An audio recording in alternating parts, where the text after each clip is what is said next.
fotograferen op locatie. Want zoals jullie misschien al eerder hebben gelezen, er komt een boek.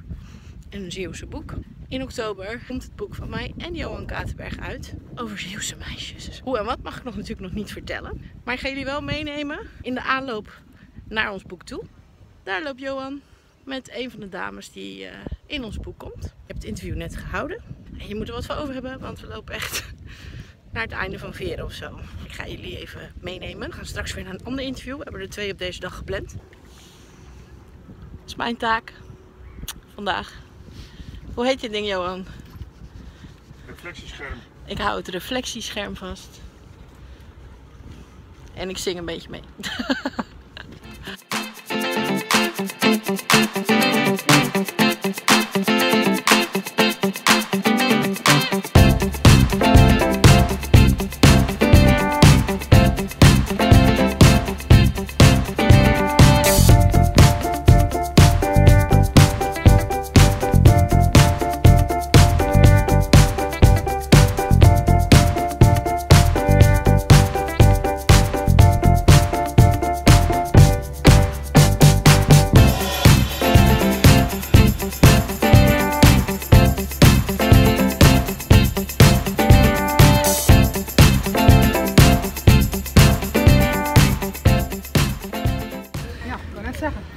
En natuurlijk kunnen we niet weg zonder een ijsje bij de lekkerste ijstent van Veren.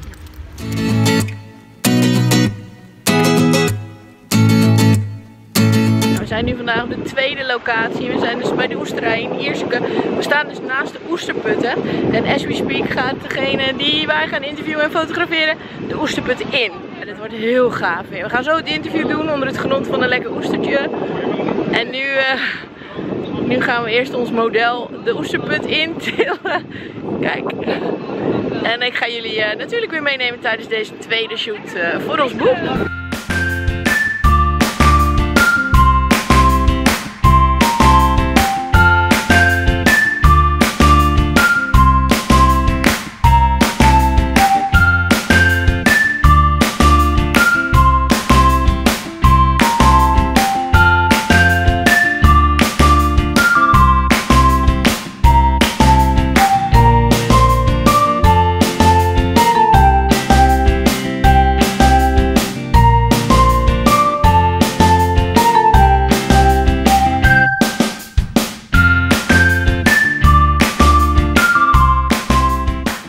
We zijn klaar met shooten.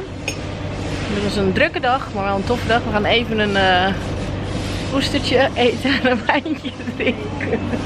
Sorry. Dus tot de volgende keer. Doei!